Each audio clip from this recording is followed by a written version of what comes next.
saved the whole of Jamaica. You saved the whole Jamaica, yeah? Talk to me. I could like Yeah, say that sounds from interesting, Jamaica man. once. From a big flood. You saved Jamaica from a big flood. I didn't hear that, Reem. Your mic was doing a bit of a madness. This is what I mean, man. These weirdos, man. Come on, man. The joke's Bro, gone. I can't. I'm driving, this is so what I mean. I'll You're check in when I joking, and finish man's driving, talking serious.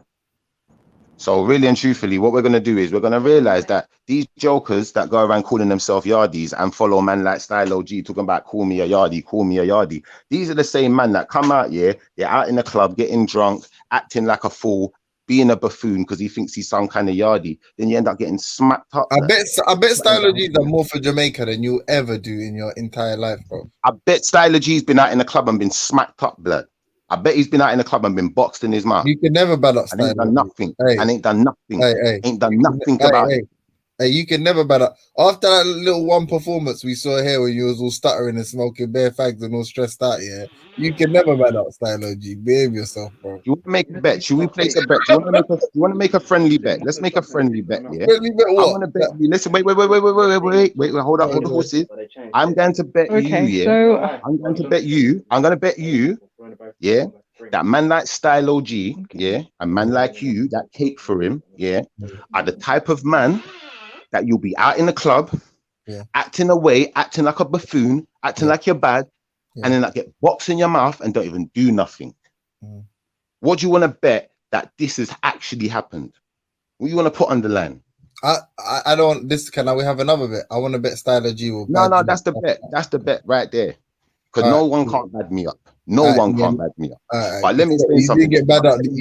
Man like Stylo G and man that cake for him, you man get badded up. You got badded up the other day though. Like, wow. Badded up in real time, real life, in your face, boxed in your mouth. Don't do nothing. You got badded up the other day though. Run. It's better run, isn't it? It's better to run. But just don't do nothing. Yeah. All right then.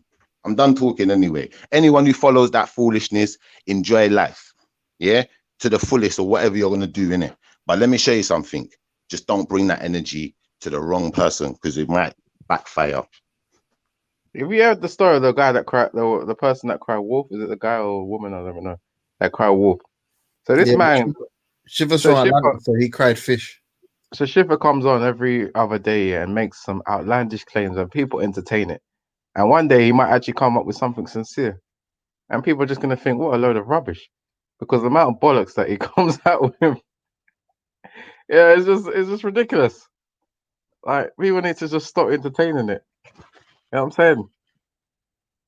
And I've heard him come on here and say that he does it for, to get people's thinking and get people talking or whatever you want to call it. But I just think it's ridiculous, man. Like some of them.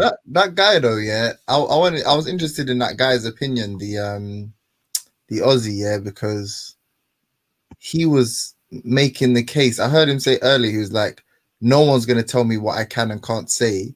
And then he started making the case for the fact that his people were victims and referred to as criminals, so on and so forth. Like this is the reason why I can empathize, and yet I don't feel I don't react as negatively as you do to being called like certain tropes or epithets, whatever.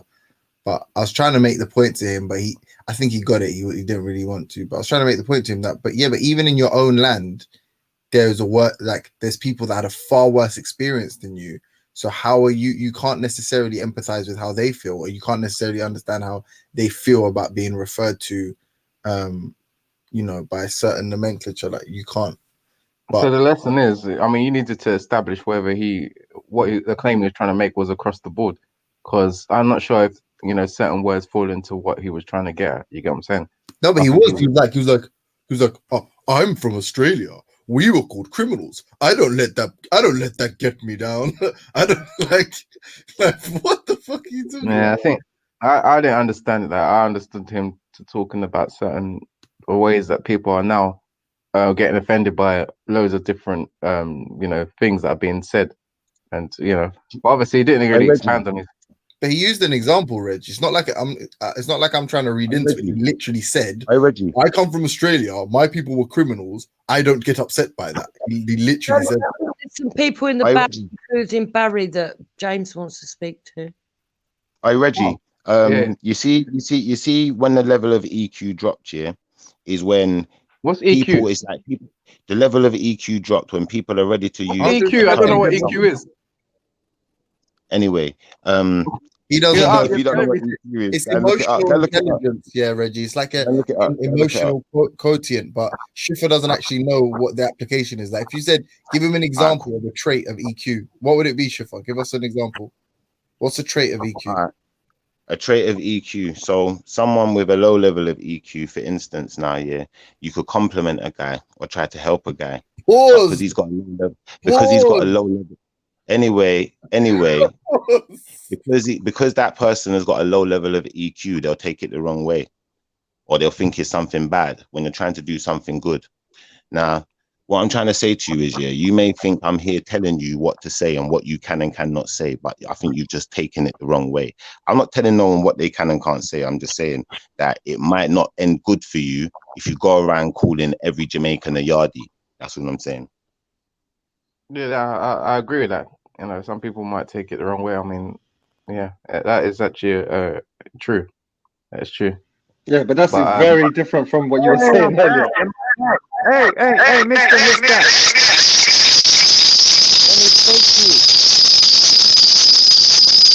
Who's that? Oh, Barry.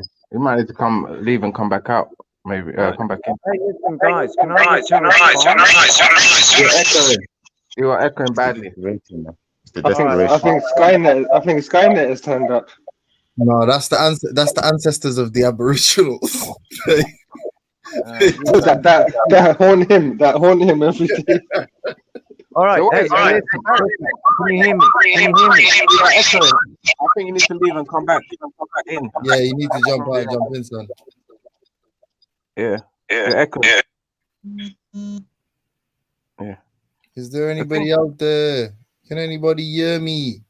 People take a fascinating interest to when white people say certain things, as opposed to when people of other ethnicities say certain things.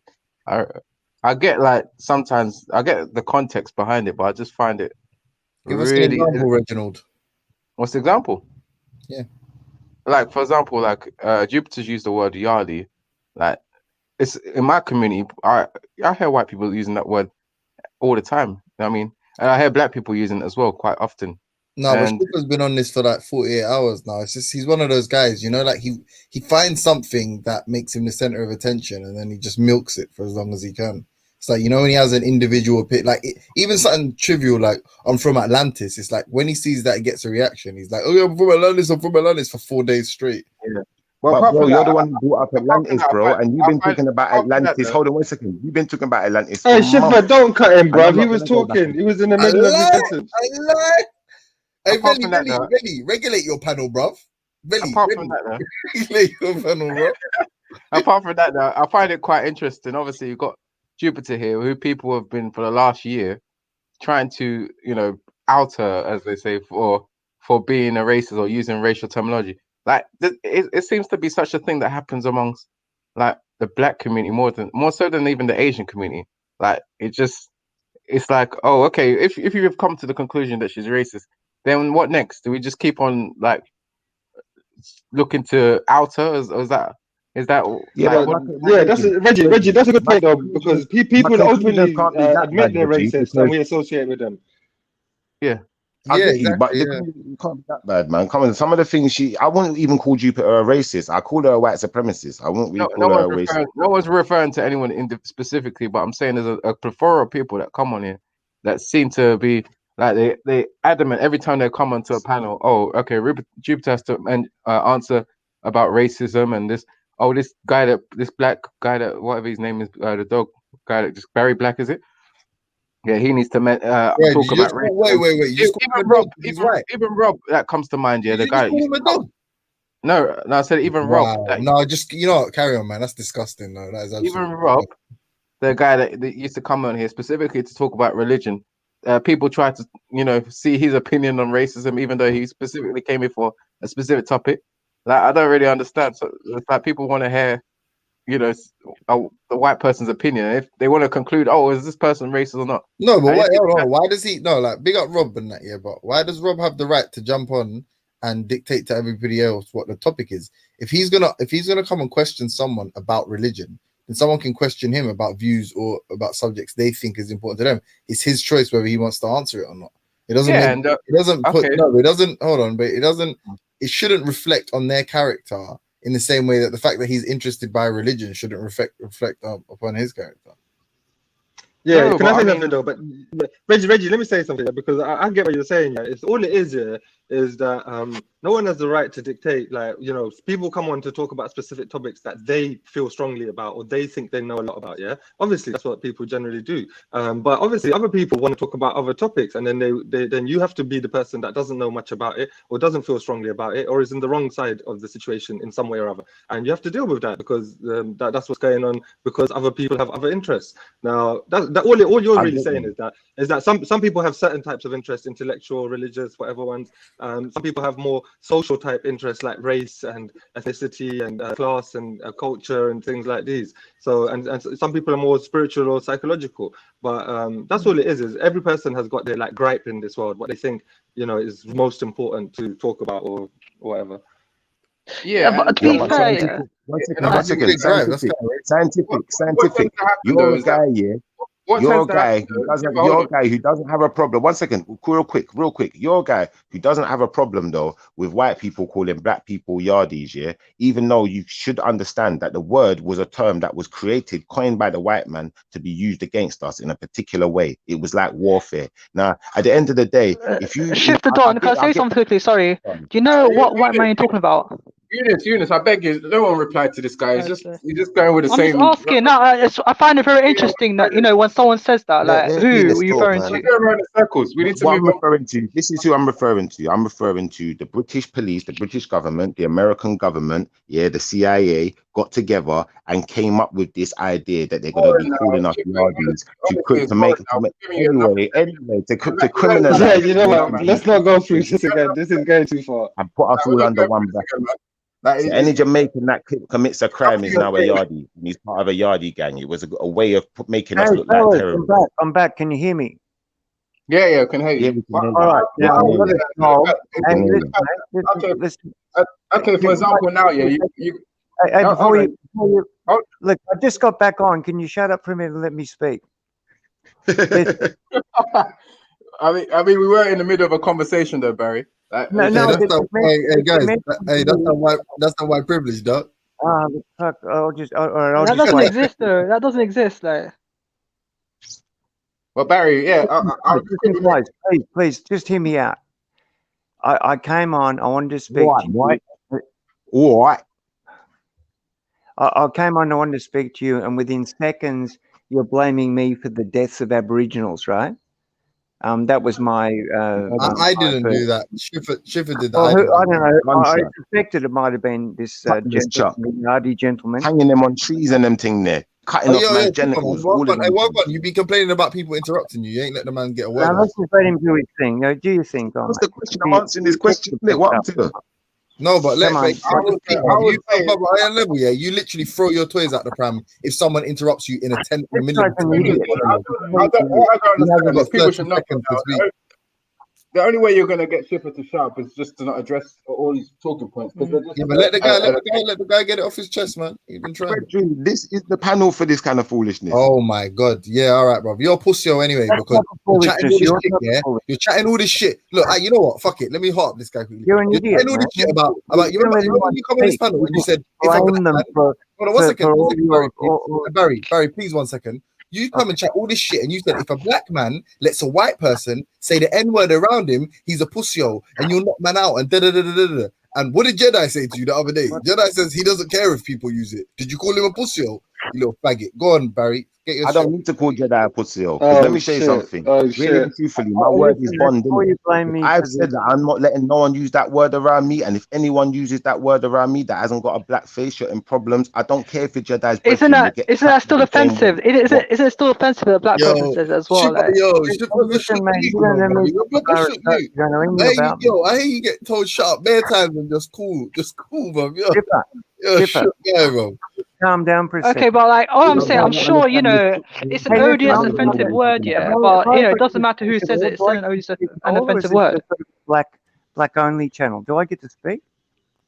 Guys, can we let Georgie, Eunice speak as well? Yeah, like because I he's been was on the panel a like I long was time and saying, he's bro, listened, like been I was listening, saying, bro, and he's hardly spoke at I don't all. care if you're a So we white should boy let and you Eunice Jedi's speak Yeah, as right but on well. it. If I you're a find white it. boy and you use Yeah, that word, I you find it come quite back with heat. interesting. Yeah, Yeah, I find that term. say something. I find it quite interesting that the fact that you could be a black person, yeah, and essentially from Chef Don point of view, that it's okay for a black person to use the N word. However, if someone's not black, they can't use the N word. I think That's right. that is offensive. And Yeah, I think, and it's there's a family thing as well. Like, I always found that word. I always found that word. I always found that word. I've always found that word to be. I found that word to be odious and disgusting. To be fair, That's I interesting. don't use that Either way, term bro. myself. Either way, bro. I don't use the term myself. It's a racial slur. It's a racial I slur. don't agree with any white person using the term. And if I see a white person using it, I will Barry, contact just you. I wait. don't care. And at times when you know what? I also think it's disgusting that a man like James Jones would be here on a panel, trying to do what his best to try and create some kind of situation between me and Jedi, who are two black brothers, that he shouldn't be doing things like that in his own community, because realistically we're supposed to be one community. So I'm not even going to go there with James Jones. I'm going to allow James Jones. You know what? But the thing is, but you see the rest of these men here, yeah? If I hear any white man out there calling me Yardy, I'm going to come for you. I'll send for you, innit? Either way. Yeah? However it goes. Yeah? Sheffer, calm down. No one's actually doing that. What if a black person says that? What if a black person says that? Chuckle vision. Take a breath. Take a breath. Go on, Barry. Yeah, that's insane. All right, can I talk? The subscribers, big up everyone in the chat room. Like and subscribe, send a donation. Big up to the channel, big up to Valley Vision. I'm about to bounce, but everyone on the panel, try and speak one at a time. Bless up. Classy, man, classy. You're all class. So, so after accusing me of murdering all the Aboriginals, everything, you're going to bounce now, are you? Is that the way it goes? He always does. Yeah, it's kind of offensive, don't it? Doing that collective guilt and all that. Guys. Barry, stop addressing because he's not the one who said the bulk of it. He said one thing. So I made a point. You said you wanted to come back and address that. So come back and address it, innit? No, basically what I wanted to do is I got on the channel for about 2 seconds and I actually wanted to talk to you guys, not on any sort of level of harassing you guys or anything, just have a discussion. And then within seconds, I was, I was. You're not a victim, bro. Don't worry. Just explain what you want to say now. You got the well, I'm not used to being a victim. This is my first time. You've got to. You're not a victim, so just let's get that out of your mind. But that's the thing. Like, this is my first time of doing the victim thing. But basically, I came on to discuss stuff with you guys. Originally, it was the American, political situation, but it all sort of went awry. And then the bloke did his Yardy thing for a fucking hour, and so I'm sort of lost now. And then I got the Aboriginal. We don't need to hear I spent so much time in the back chat wanting to come back and answer to this fella, and he's disappeared. So he was the one who said what he. Okay, hold on. Okay, so your emotional state aside, let's second. Santiago, please, 1 second. Hold on. He interjected. His thing was just an ad lib. I was the one that made the broad point. The broad point is you saying. So is that what you came to respond to? You came to respond to just that thing about you not being responsible for the death of all Aboriginals. Is that all you came on for? No. What was the broad point you made? Sorry, I only heard all the broad point I made is you tried to minimize or diminish the suffering of other people by saying, my family were called criminals, and you know what? Like, it doesn't hurt me at all. It doesn't affect me at all. The same about the guy that was going on about Yardies, that he was diminishing. Yeah, right. But the Aboriginal thing. Right. Yeah. I mean, I have an issue with where you're going with this. I would say, do you have an issue with what I said or no? Because if no, it's fine. Then we don't have to discuss it. Well, hang on. I'm not clear on what you said. What did you say? You were accusing me. You said. I don't feel any type of way. Yeah, it doesn't offend me at all being referred to as a criminal, or the fact that my family were referred to as criminals in Australia. It isn't a term that offends me. It doesn't make me upset. I don't need to react to it. Right? That's what you said, right? You agree with that? I just said that. Yeah, and I was trying to give you an example, and it took a fucking age. I was trying to give you an example that even in Australia, you weren't treated as bad as the Aboriginals. So how would you assume that you can empathize? All right, hold on. How could you empathize All right, Fucking go on, hell. go on. Right, man. Did you get my point? Then you know it. Explain it Yeah, to me. but the thing Explain it is to me. that you can't base everything that, like, for example, there's always going to be somebody that's treated worse than you. So does that mean that I have no issues? And don't get me wrong, I don't have But not any as a issues. group. We're talking about as groups. Can you let me speak for a second? It was more a random thing about because the Yardi thing kept going on and on, but like there's always going to be somebody who's treated worse than you. So if you were to base your issues that you have with anybody on that, there's always somebody. So don't compare them then, innit? Why would you compare it then? Well, I'm not comparing. Well, you know, what I find quite interesting is that, you know, like for some You are reason, comparing. I You just don't- I don't realized, know, so I you- just real. Dumb. No, can I? But how am I comparing? I'm just saying how I do it. I'm not. Yeah, what relevance does that have? What relevance does that have? That you don't get offended by criminal? No, What but you're relevance does that have? saying to me that the Aboriginals were treated worse than I was. Well, the Far Aboriginals worse, were far treated worse worse. than this bloke was by being called a Yardie too. Most likely, yeah. Weren't they? Most likely, yeah. Weren't they? So has he got no right to talk So who are about? you to go on? But who are you to speak on behalf? You've never been referred to as an Aboriginal, so who are you speaking on behalf of? Family at one point were called criminals, and if I'm ever referred to as a criminal, I don't get offended by it. Yeah, no shit, Sherlock. There's someone who's got there's someone who's a billionaire who might say, you know what? The other day I was referred to as a millionaire. I can feel your pain. I can empathize with being called a Yardie, and I can tell you from me, it doesn't hurt. It doesn't hurt at No, all. but your argument is that there's people that have been treated worse than me, and there are people that have been treated worse than you, and there's people that have been treated worse than the bloke was going on And about. they're the not other. you. So why So are has you he got no right to say about that? Have I got no right to say about? And I wasn't even saying about my thing as a realistic thing. I was talking about the yardie thing going on. I was just trying to explain to him that you know there's terms that people use. I can't control what terms people use. Do you know what the etymology of the word Yardie is? No, forget the etymology of So it. why are The you thing is- speaking about it then? Why do you have any No, interest I'm not. I'm minimize what talking he's saying? about you trying to control how people speak to you and the terms that they use is what I'm talking about. And you trying to make them feel bad, or you trying to control, not so much feel bad, you can make them feel bad, but you trying to control language. You're not in. You're not in a position. Hold on, you're not in a position to make that judgment. Can you understand that? Like for instance, if you were not hold on, if there was a victim of rape or something, or someone's parent had been murdered, and you've never experienced that. You've hold on, listen. If you've never experienced it, you cannot come to the child Well, you or don't know what I've whatever and say, don't let it get you down. Don't let it get you down. Do you understand that? Sorry? If you knew somebody who was a victim of some horrible crime, right? Let's say their parent was murdered, or they were a victim of rape or something. What has this got to do with them and tell them, don't worry, it's not that bad. Yeah, I mean, you just keep sort of throwing out different things, and we go. No, up I'm here trying and to there. explain it to you. James, in all fairness, people do this all the time, though. I mean, people tell people that what you're feeling is not really true all the time. And it's dumb, yeah, and it's dumb. That's what I'm telling you yourself do it to people all the time. How you do it? You do it to religious people all the time. You say that what you're make believe though. It's make believe though. It's make believe. Yeah, it's make believe. We're going to lie. It's make believe though. Yeah, but I mean, like you're hurting their feelings by telling them that what they're feeling is not true. Yeah, but I don't give a shit. If I'm intentionally trying to hurt your feelings, that's not the same. I'm saying he's saying don't worry. He's saying don't worry. It's not like I've been called a criminal. Don't worry.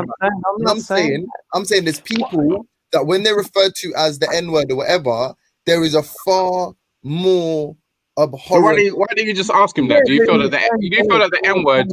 In the same way you're saying that if I feel offended by a word, it doesn't mean anything because there's somebody who's been treated worse than me. Well, there's someone who's been treated worse than you too, and there's someone being treated worse than the Yardie guy. I mean, your argument's stupid. No, I don't understand. Yeah, I never heard that. You're dumb, bruv. To be fair, on an individual level, I use that analogy to try and make you understand. We're talking about in the groups. We're talking about groups, isn't it? We're saying that if African people were treated far worse and far worse, we're not talking about. You're talking about interrupting, yeah. You're talking about interrupting, but people are individuals. Spoken without the other interrupting. All right. Well, it's like all Australians convicts that were dragged out here kicking and screaming, and all Africans are people that were abused, and all Aboriginals were slaughtered. I mean, you can't speak about people in groups. Harry I Black. don't know the situation. Harry Black, I you don't- you You can't overgeneralize. That's true. Barry Black, you're hang on, talking Barry Black. Do you feel that people should be able to use words like the N word, if they want, if they feel like it? I know, but what I don't think is that one group can use it, another group can't. That's where I have Yeah, an I issue. do agree with that. Yeah. Then to me, Why the not? Why not? LGBT Why not? telling Hold on, me why what not? Why pronoun not? I should bloody use, and I'm not Why going to do not? it. Why not?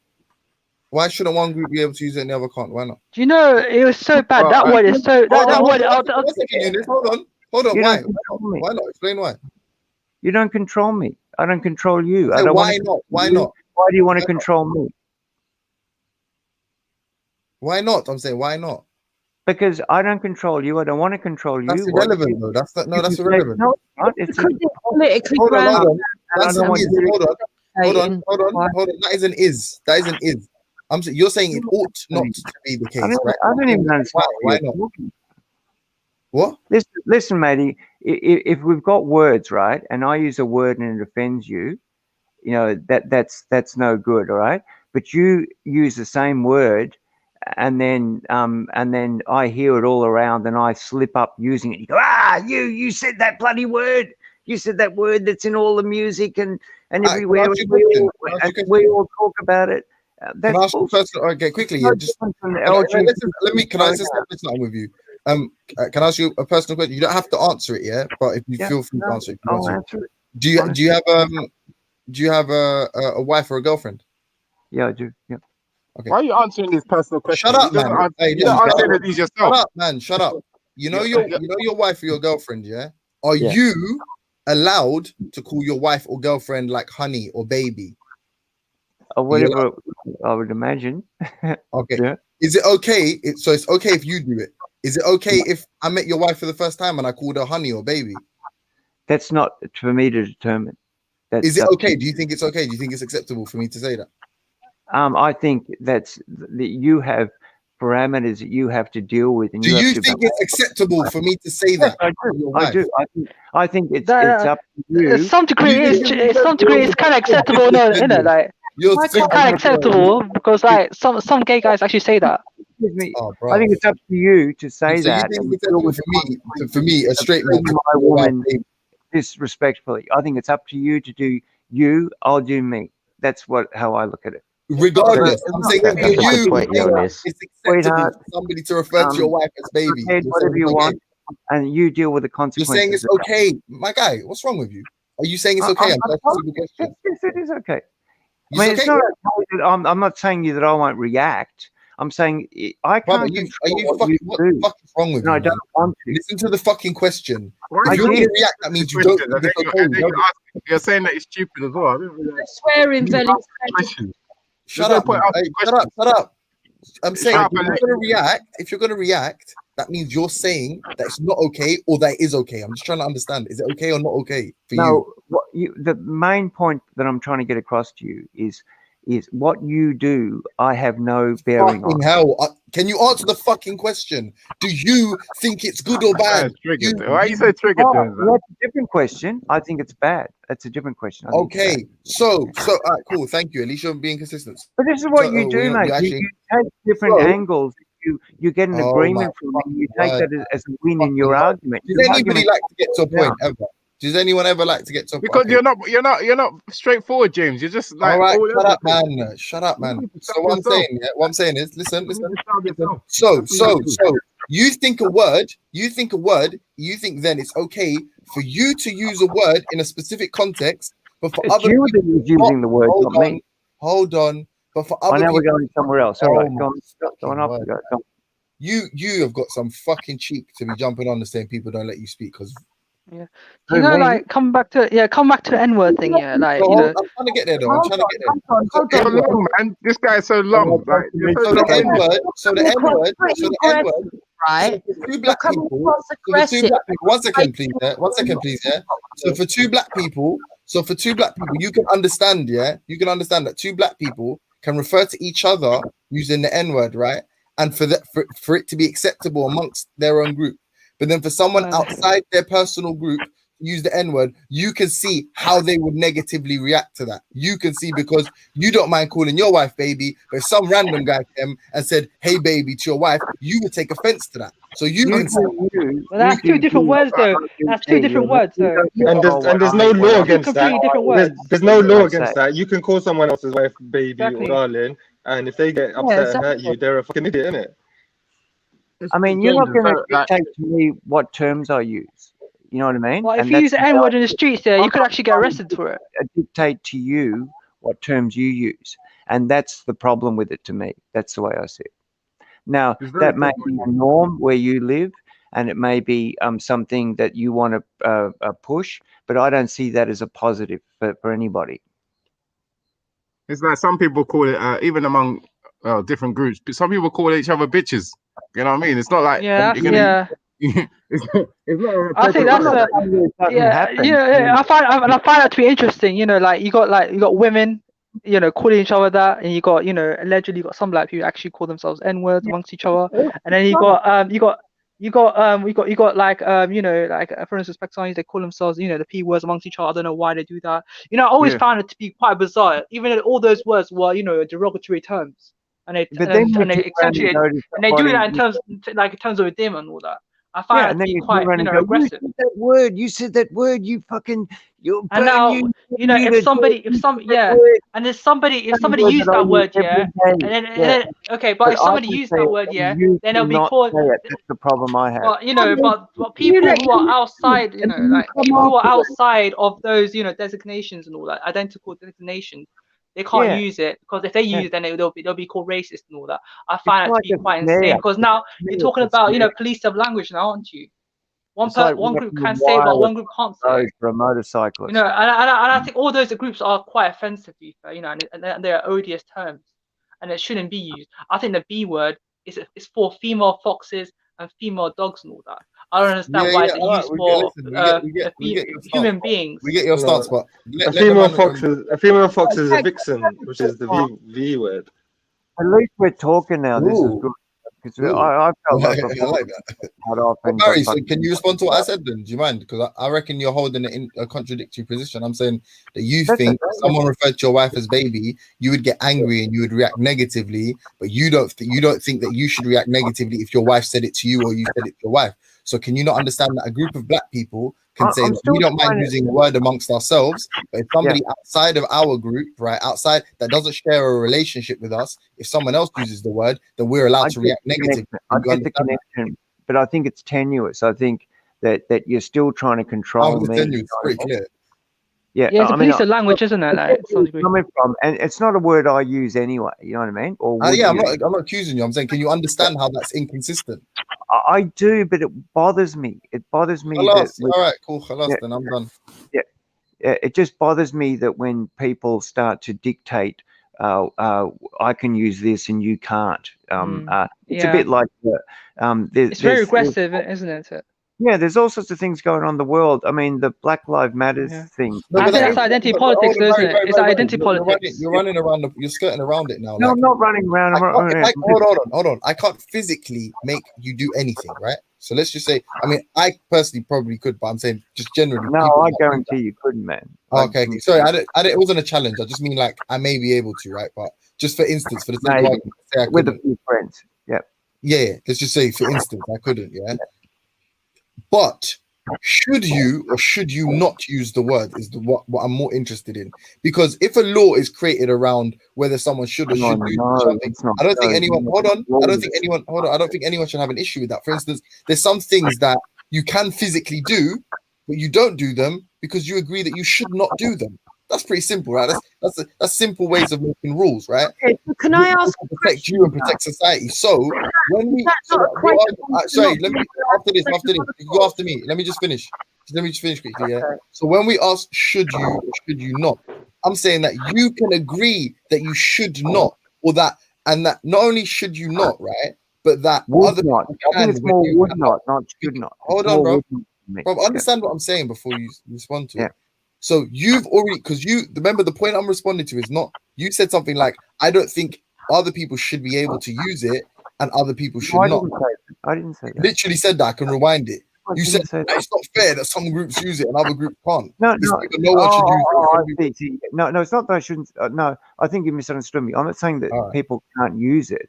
I'm just saying that if when you use a word and then you say and you use it freely and happily and everything, and it's in music, it's around, everyone knows that word. It's an old word, and then I slip up.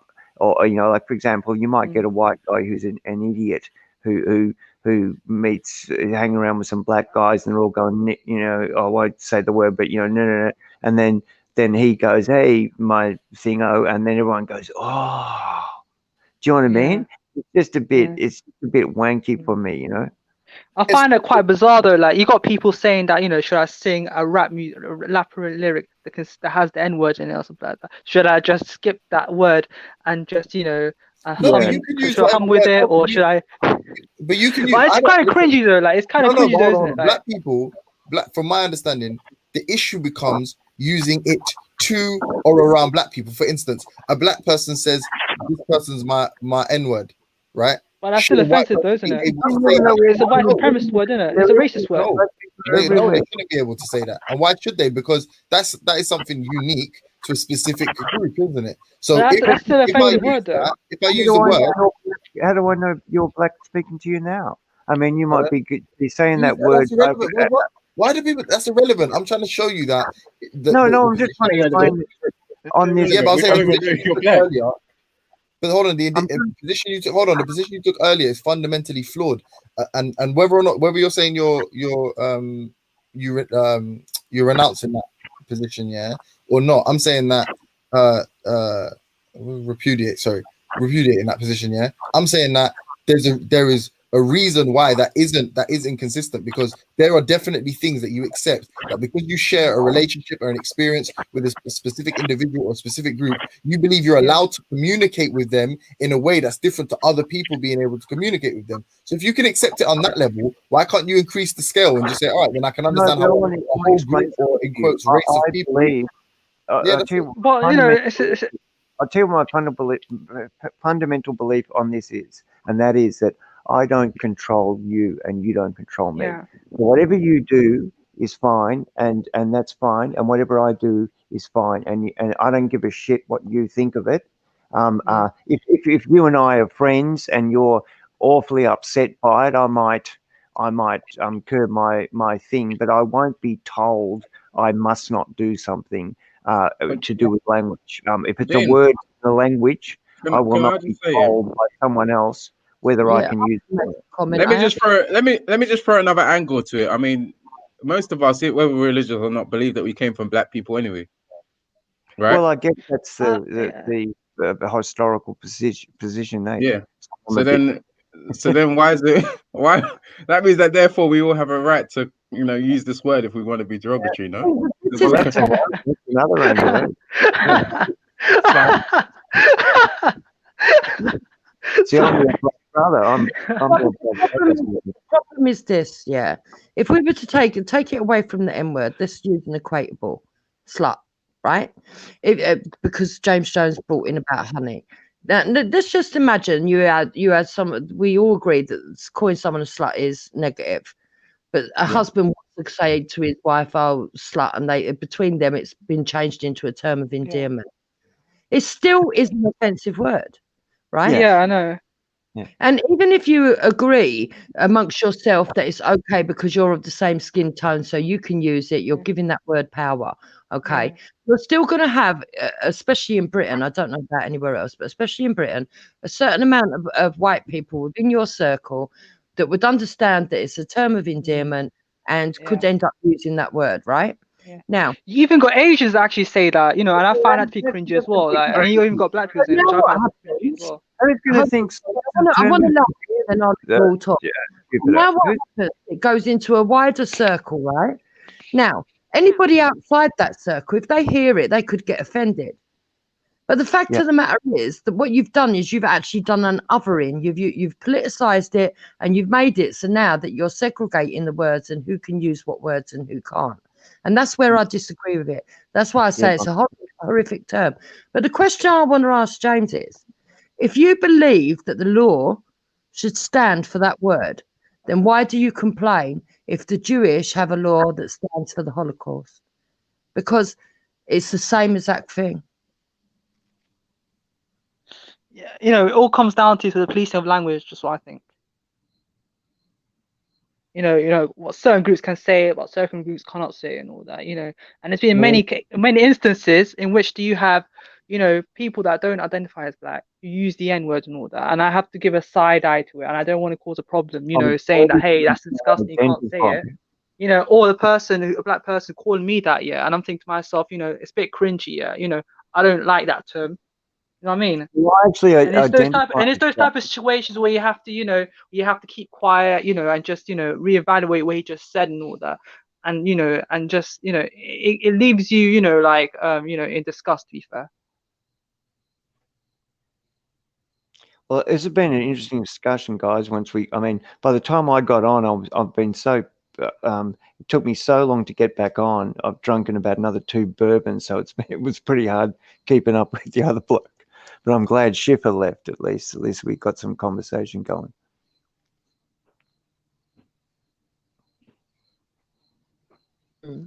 Yeah. So it's a pleasure talking to you. I'm sorry? It's a pleasure talking to you, Barry. Yeah, it was a pleasure talking to you guys. It's been good. Yeah, I mean, once we got talking, it was. And the other thing is, the other thing that people don't seem to understand is that they say that white people haven't got a right to be offended, or say that the word is bad and it shouldn't be used or whatever. But if I'm sitting in a park with my kids and my kids are mixed, I don't want to hear a group of black people sitting in a group beside me using it as if it's okay. In front of my children. I mean, this is what's happened with where we've all been thrown together. This is like I'm not. I don't consider myself racist at all, but the fact is that we've all been thrown into these little areas together, and this is the shit we've got to work out. This is there's so many things that none of us would have even thought about, but we're all thrown in together in these small areas now, or smaller and smaller areas. And so you're talking about migration? Huh? Is it migration you're talking about? Yeah. Because you've got people with like whether it be Muslims or blacks and whites or Asians or whatever, everyone's got their little thing and they're used to a certain way. Like in my country, the immigration was fairly slow and most of it was European, and we all got along great. And then gradually, as things have expanded out, we've had people from more sort of foreign lands, I guess you'd say, from us, and then we've started to have issues, but not too bad compared to a lot of places. But it's still caused issues. I think when it comes to the the ideology of multiculturalism, I think it's quite regressive, to be fair, and it has to be critiqued to the to the extreme extent, to be fair. Like it's an odious ideology and all that, and it's very divisive. I don't even think it's down to that. I think it's pretty simple. Either we all agree that the word is derogatory and it's not to be used, or we all agree it's got 2 meanings, and therefore white people, even if they're only in a group of white people, could use it to each other to refer to it in the second meaning. Well, you know what I reckon about white people, Jupiter? I reckon we've become so cucked and so weak, and I'm not talking about this in any sort of racial, like about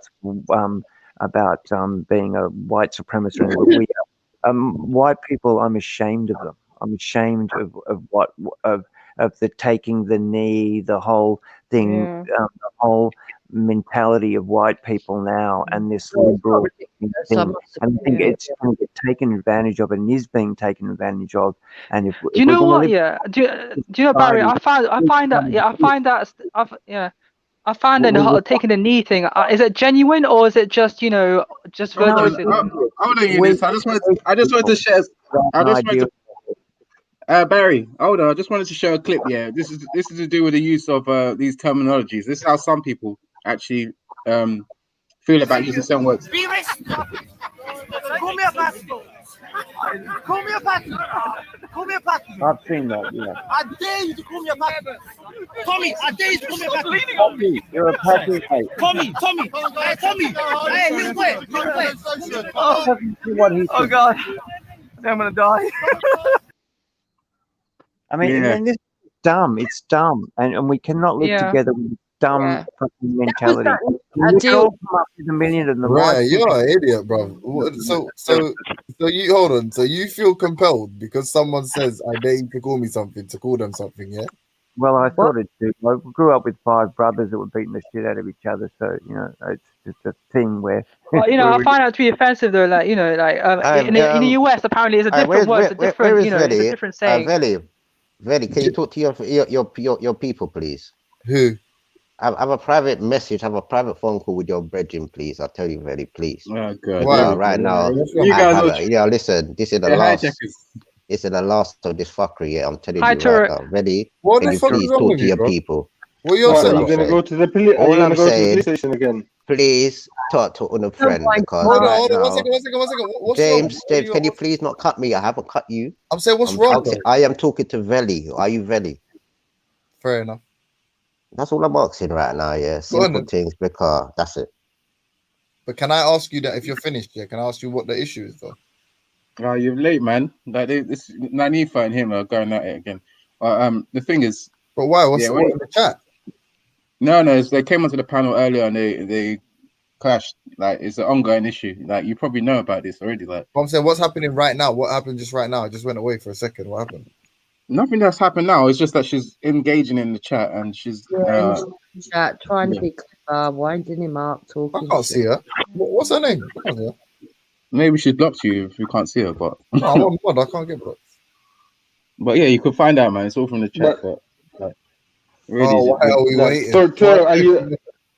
Oh, man. What, Toro? You Is guys are she passive threatening enough, man. It's your not- physical self? Like, are you feeling threatened that she might actually come and get you or find you or something? I personally, I haven't got no time to mess about with anybody's baby mother or anybody's mother. Like this woman is not my baby mother, not my cousin, nothing to me. So really and truly, I should be willing and able to destroy this woman's life because this is nothing to do with me particularly. Because I might be But have you done something? No, but have you done something? Please, can you lot not cut me, please? Because I might be melanated, don't mean shit. She has no reason to talk to me. If anything, I should be an enemy to her. But no, she wants to still engage with me. She still, I just can't take this basically. This is just idiocy. If there was a man, me and this man would fight long time, basically. Idiocy. So it's just Bro, long. have It's you just done basically something to her, long. though? But have you done I'm just something to her? saying, can you stop cutting me, please? So I'm saying, That's a Veli. beautiful word, though. So I'm saying, Veli, if this is your people's people and you don't call yourself a community, I think if you not have not asked this woman by now Come not on, to man, you're engage with appealing- what are you Toro, I appealing just to think now? it's very late. I just think it's very late, like, and I think it might be now. You should tell Bro, this lady, bro, you know what? listen. Can you not cut me, please? I haven't cut you all through what you lot were talking. All right, you need to and get I'm it off your talking to chest, mostly go on. Veli. I'm mostly talking to Veli, so Like, should he responded? Do you want to hear his response? that's He all said, I'm saying. Bro, Wait, told her to suck That's her all dick, I'm man. saying. You have to hold it, man. Chill out. That's G. all I am Okay, saying. so that's That is what I was all asking I'm there, saying. is that Toro, bro, you must have all done I'm some saying, certain I've things as asked, well. I have asked nicely. So whatever, however the weather, whenever, in it, basically. Good. Yeah, big up to her. All right. Anyway, it's been a good chat, eh? We've had a good chat in the end. Yeah. Yeah, but you just said It's been a great chat. Hey, you just said the next point. hold on. You just said the P word about 3 times. It's not been a great chat from our perspective. Who are you talking to now? You, Barry. No, I bro. found it to be quite Because you say interesting. the P word 3 times. You really go for the. No, because at the end of the day, there is nothing. Nobody will win out of this. I'm telling you, nobody will win out of this, and it does not accomplish anything. So I'm just saying, I know my thing is very sure. I'm not going to go into it because I don't feel to feed into it. But we can't I do not respond- feel to play into it. So I'm not really. I'm just saying. in Toro, do you know general, do you know that Yeah, statement? Eunice, yeah, man. like- Eunice, man. Yeah. Hey, Barry. So why did you just say the P mate. word 3 times and then assume that the conversation was good? You said you played me a clip where a guy was saying, say Packy, say Packy, say Packy. Was he talking to you? No, he wasn't. No. And even if he Look, was talking to you, you're not why would gonna you say it? make me feel guilt that you feel, or that you want to impose on me. You know, I'm I'm not me. saying I'm not saying guilt. I'm just saying it's rude, isn't it? It's offensive to Well, it people. might be rude. I've been Yeah. rude. Get over it. But it seems I am as if over he it. wants him to say it though. I am over it, You, bro. you, I don't know where you're coming Weird from. old man, bro. What's wrong with you, bro? That's what I was trying to explain to you before. Kind of strange, You're not going to control insecure, my language, self-conscious and I don't people want to that jump on control this channel. yours or you. You These can't people can't control make me. me say I anything. don't People can't control make me. Are you a fucking victim of abuse or something? Did your brother sexually abuse you? Like, what the fuck is wrong with you? Stop it. I think the thing is What with is wrong you, with you? you have No one can you- make me do anything. I swear they can't make me do anything. Like, who fucking called your mobile phone and told you they were gonna make you do something? You just Why run do off you with need little to jump on tangents. panel And and that's tell your thing, everybody and that you you won't be an made? argument. I won't let anyone make me do anything. Like, what's wrong with you, bro? You insecure little fragile old man. Yeah, that's me. I'm an Tiny insecure human little being, person bro. like that. See, I could feel the love from You you with super instantly. ego When I in got your on. hands, bro. You Hang on, fucking. yeah. yeah, I think you know. I think when let it me play comes again. to Hang on, let me play again. This guy is actually one of the people that came to defend Islam. You know what I'm saying? Yeah, He came to defend Islam Adil. It's along with Adil. Akil, I think it is Akil, and No, he came here. Adil. ADEEL. So he came what to is he? defend. Who's that guy anyway? Is he Asian guy or something like that? He's an Asian guy. He's Pakistani. So he's Yeah. come there. He's also used the N word on other panels. You know, he says that him and his mates they engage like that, so it's okay. Yes. And obviously he's come to the park. That's an odious term anyway. Him and Zubaydah are high fiving each other, saying they've done a very good defense of Islam. Yeah. But this is Close friends with Ards, and they go on Zubaydah's panel. where's the I thing? find it to be quite interesting though. Like, yeah. You're racist. Here we go. Tommy, be racist to my face. You see what you've done? You shut up. Be racist to my face. Be racist to my face. Call me a Listen, bastard. guys, I'm going to go. It's been Call me a great bastard. to play over Call me here. a bastard. I dare you to call me a bastard. I'm just- Tommy, I dare you to call me a bastard. Leaning on me. Tommy. Hey, Tommy. Hey, little boy. Oh God. Yeah, there's a longer video, but obviously for Banksy, I think Banksy went somewhere else. But he continues to follow Tommy all the way to the exit. I repeating think the same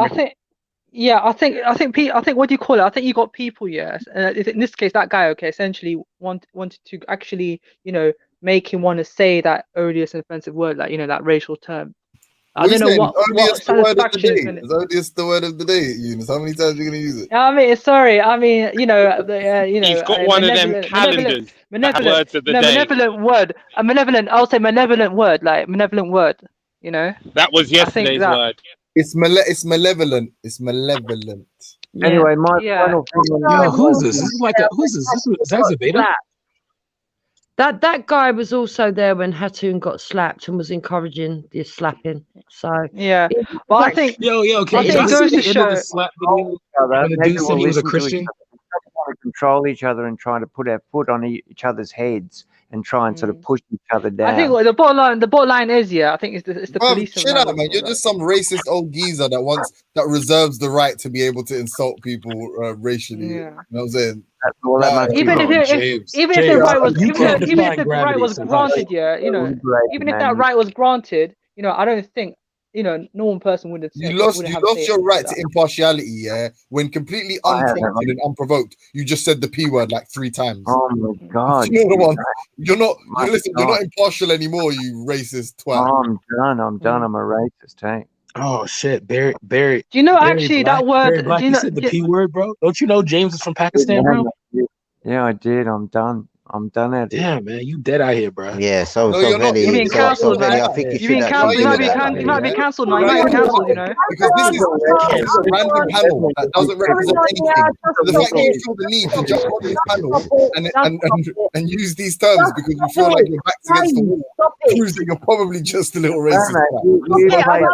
Having a laugh. Saying, say this, like as if it was conversation. Don't do all this. To you moron. Who were they saying it to you? Was he speaking directly at the camera to you? Controlling people's language, controlling them. Do you remember that discussion? Were you there? Were you involved in that discussion? Yeah, James, were you there? How is it, bruv? Is this my year you 11? are literally, bruv? You literally sound like you're in some rape crisis center, bruv. talking about. I am. Anytime something happens, anytime I hear somebody say something, it makes me feel like they're forcing me to do it. So I just have to react. The fuck out of here. How old are you? How old are you? James. What do you mean? No, don't listen. This guy tried to come on with this all sort of neutral, like humble. I'm neutral. I'm impartial. Second he gets a chance, literally, not even it was a half of an opportunity. He says the P word 3 times in succession. Get out of here, bro. What? Like, why are you so helpful normalizing racial language? Why? For what reason? What's the P word? Packy. Packy. To make you feel like P word is packy. Obviously. What P word? The P word is packy. Listen. Yeah, it's a racial term in the UK. It's a racial term in the UK. My signal's breaking up. What was the P word? Packy. It's the It's packy. Yeah. The word is All right, Brad. Yeah. All right, Brad. You Raheem, can the have word it, is bro. packy. Listen, I wasn't Raheem, offended before, the word is but packy. I'm Do you hear offended me, by the way. Raheem, can you hear me? Scientific method is talking, but the word is packy. I was saying the word It's packy. offensive. Did you hear the word packy? It's actually an offensive word in the UK. Yeah. So the word that he was saying was the packy word, which was an offensive word called packy. Fucking boss, bro! I'm gonna get you so bad, dude.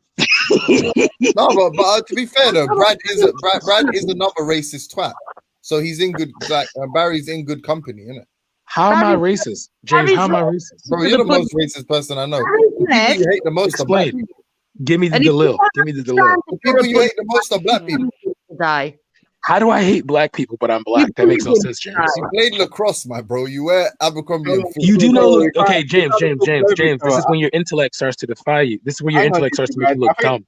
Okay, lacrosse is a Native American sport. Secondly, the most famous lacrosse players, there's always at least 4 of them out of 10 that are black that are leading. Third, it is a sport. That doesn't mean anything. There are actual full black teams. What are you talking about? The rival college to my college has a D1 team, and my college had a D1 female team. All right, but nice try though. D1 anything. You Moroccan cunt. You never been D1 anything. Shut up. Great game, lacrosse. What's wrong with What'd you say? man? You were having a good discussion. You've never been D1 at anything. You decided Well, to get is that lacrosse team? Is it what sport is it? Lacrosse is Never heard of Lacrosse that. is a sport here in America. It's some proper gay sport for rich black people, apparently. Nah, we play. Don't let him do that. It ain't for no black people. Bruv, I never heard that anybody black ever played it apart from Brad, but now everybody does. Well, you have to go look at. You can easily look up Kyle Harrison, Chaz Woodson, Johnny Christmas, Siobhan Miller. Are you saying there's a black guy called Chaz? hey, DC, Brad, are you an SCS man or a blind man? Bruv, do you live in a community of Carlton Banks? Like what's going on? This is where I usually get the most irritated with, because if you wanted to compare me to a black kid, that would be coming from a good family, I'm more Theo than I am. I'm more Theo from the Cosby Show than I am. Than I am Carlton. But Castle Banks, he had swagger though. To be fair, Hey, Brad, just Carlton just shows that like most likely people's idea on America's, on black successful people or black families with access is just Beverly Hills. Brad. Excuse me, Jupiter. You're getting butter at being called Colton. No, it's more like there's more other families. Brad, we know you would love your chink. No, you'd love to be like Theo. Theo was a genuine person. He's a genuine smart person. Definitely is a Theo. Definitely. You're more a Carlton, bruv. You're just a rich pompous twat who looks down on everyone. And you just happen to be black. Because you don't understand what lacrosse is. He's a rich pompous prat. We play it out here, mate. It's just a game that play in many countries. Canada, America. Does it involve a ball? Does it involve a ball or something like that? Like a rugby ball or a soccer ball? You live in places, they've got a great team, play lacrosse team. Maybe you should get out more. By the way, do you know Australia? Do they have like free? Who wants it with the lacrosse players? Do they have like free PhD or something like that? Sorry. Australia, do they have like free PhDs or something like that for international students? I don't think they're free. I think they have to generally, like, they've got a lot of Asians that come out here, and I think they pay. Okay. It's like all those things when you go to You end up owing money. They do tell you have to be a pickpocket though in Australia. They're master pickpockets over there. Who? Oh, And yeah, they're all a bunch of criminals, right? We're all assholes, yeah. We're all racist. I'm and fucking around. I'm great fucking job. around. It can be Don't be beaten up soft. by that. No, but to be fair though, yeah, Don't be Australians are very strict about what kind of things they allow in their country. I've seen the border control programs. They absolutely terrorize people over like the tiniest little, like, I don't know, herbs or mushrooms or tiny bits of food, little bits of food, yeah. And they're like talking about you might go to jail for 5 years and stuff like that. And I just See what they start bringing Do you know? Do you know like the immigration situation? immigration policy. No, it's very liberal. What it It's very proves is that liberal. you guys are But it's racist. strict, You but just it's don't want liberal, though. anybody to come to your country. That's all it. The immigration No, policy. Australia wants like I think a lot of people to actually immigrate to the country. It's the envy of the world. Because it's a big country and it's not inhabited. They are the very majority strict. of Australia is not Very inhabited. strict. Their immigration policy is the envy of the world. I mean, we've moved but to that. they shoot at people. They shoot at people. Oh, really? Yeah. Okay. Well, that's good though to an extent, isn't it? They got point. You know, the UK adopted. The UK adopted their point system. That's that's good. Yeah. I really did. I don't think you really did. It's not liberal. No, but it's I just don't gone think in that direction. No, I think you were thinking about it, and I don't think you took it to the extreme that we had. No, I think they got a point system that they're trying to. I don't know if it's launched yet. I've But heard they hired. I've heard they hired Australian guys and like that, to work with the government. Oh, they did too. Tony Abbott. That's right. They did too. Yeah, I take it all back. Yeah. They yeah. So what? You have to. You have to meet a lot of criteria. No, you have to meet a lot of criteria. It is not liberal in any shape or form. Exactly, it's so strict. But the thing is, they're willing to accept. Immigrants because it's a country that is hardly inhabited. Like. So the Americans. A lot of people. No, you have to pay a load of money, right, to go there, and then you have to go 6 months on a farm to prove that. And you've got to have certain permits. They're fucking taking the piss, to be honest. No, there are many. Australia. There are many. Like you, I'm an Australian, and maybe you might want to listen for a sec. But there are many ways you can get in here, and some of them are totally unskilled migrants from Sudan. And I'm saying all people from Sudan are unskilled, but some people are from all sorts of countries. Developing countries, basically. Unskilled workers from developing countries. If you're and you get in there, and you're not several categories, but the main ones that you guys would be affected by would be the ones where you have to go through the points system. Because you're obviously aren't they like special? Is there like a special waiver for like people that live from Canada or the UK or from I don't think so. I don't think you get any special thing, but they do have some where they bring in people from war-torn countries or whatever that don't necessarily have any skills but are down on their luck. But they also do they do vettings in terms of like do they share values that is compatible to the Australian society? No, I don't. Well, I think they might.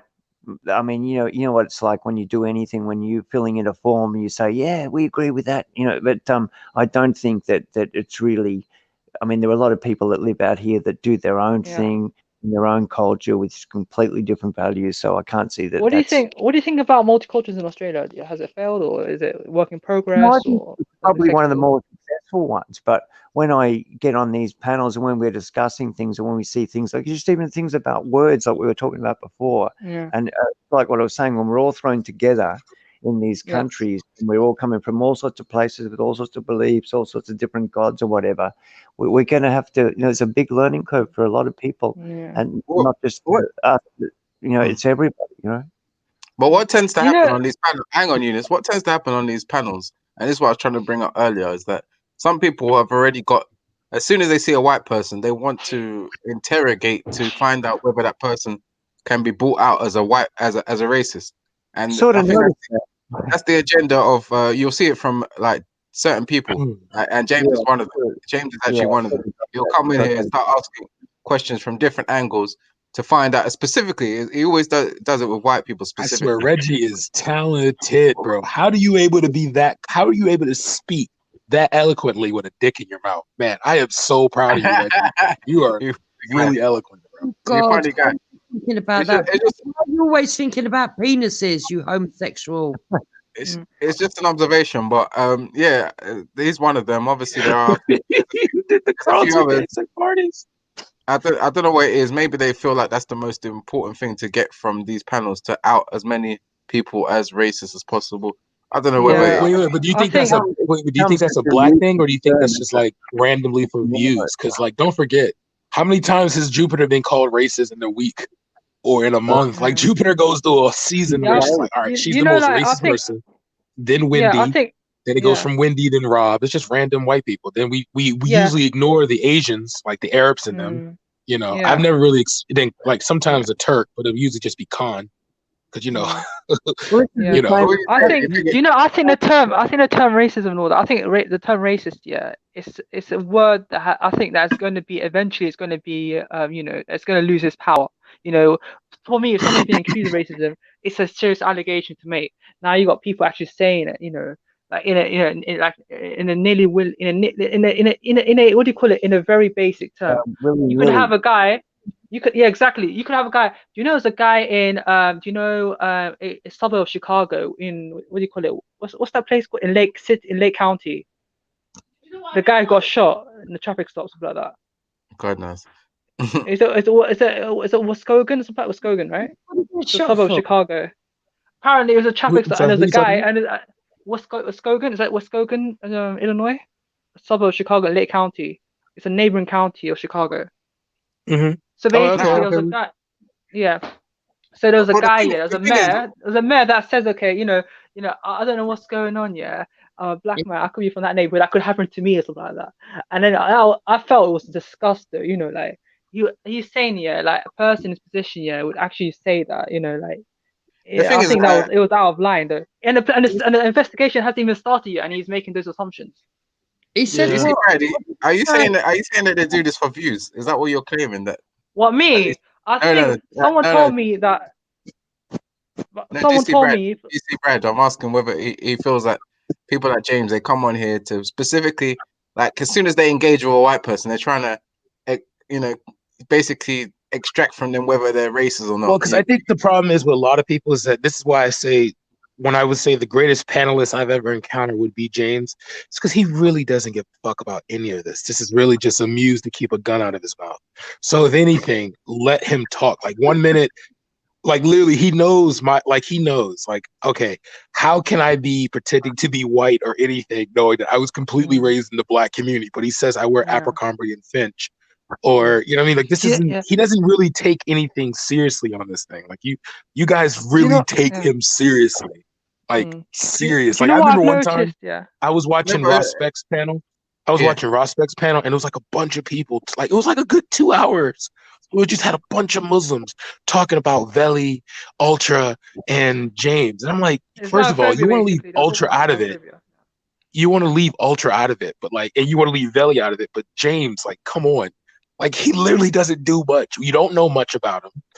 You know what I mean? Like, why is it that people have so much to say about this guy? It's literally like talking about, like, James really, like, if you honestly were to unravel James, you would realize he has the IQ of a bologna sandwich without bread.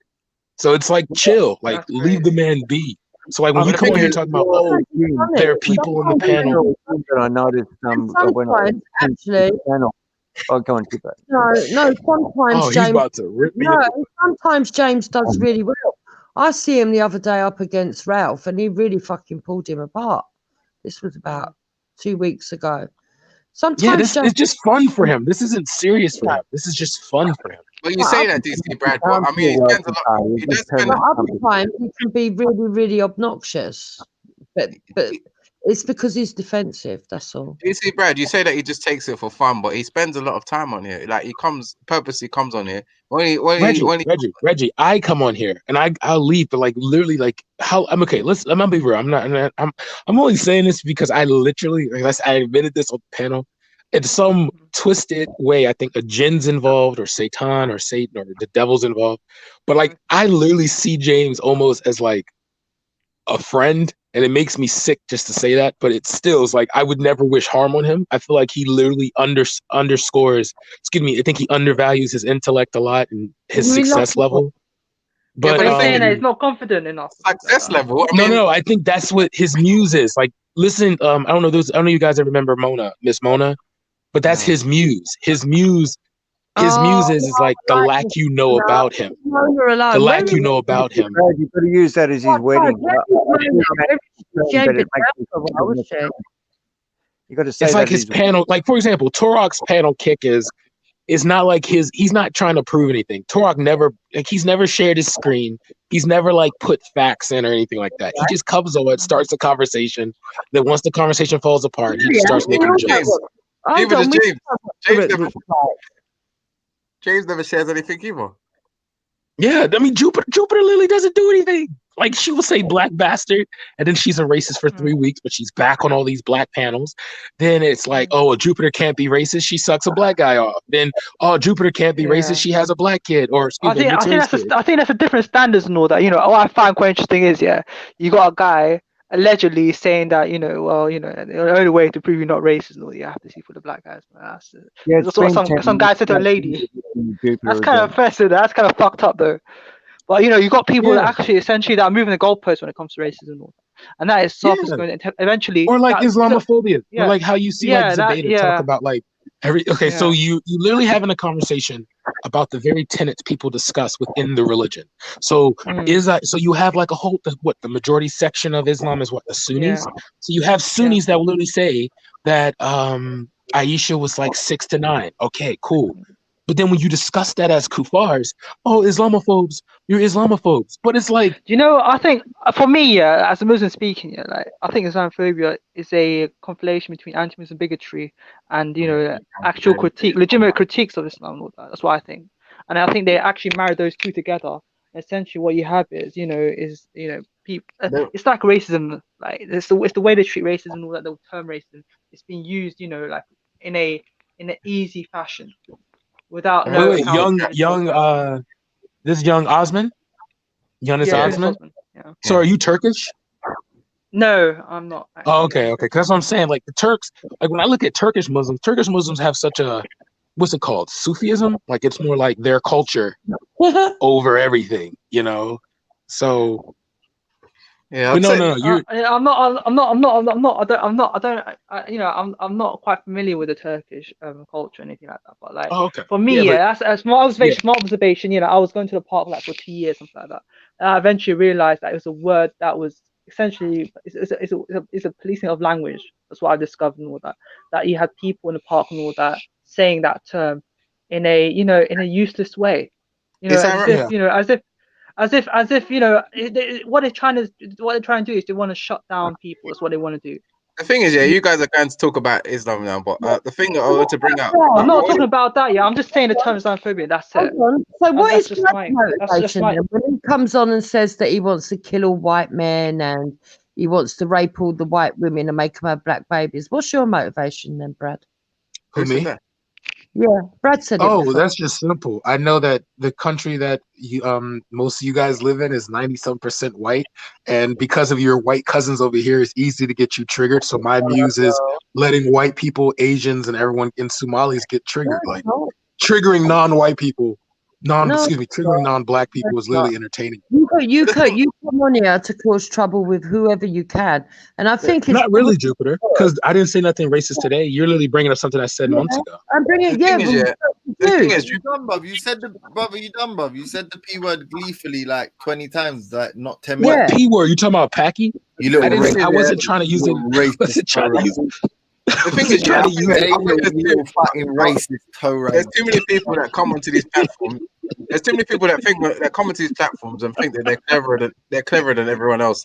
Like they're the only ones that come in here for entertainment. They're the only ones that are getting one over on everyone else. They're the only ones that are joking about. They're the only ones that can make a racist remark and just be playing about.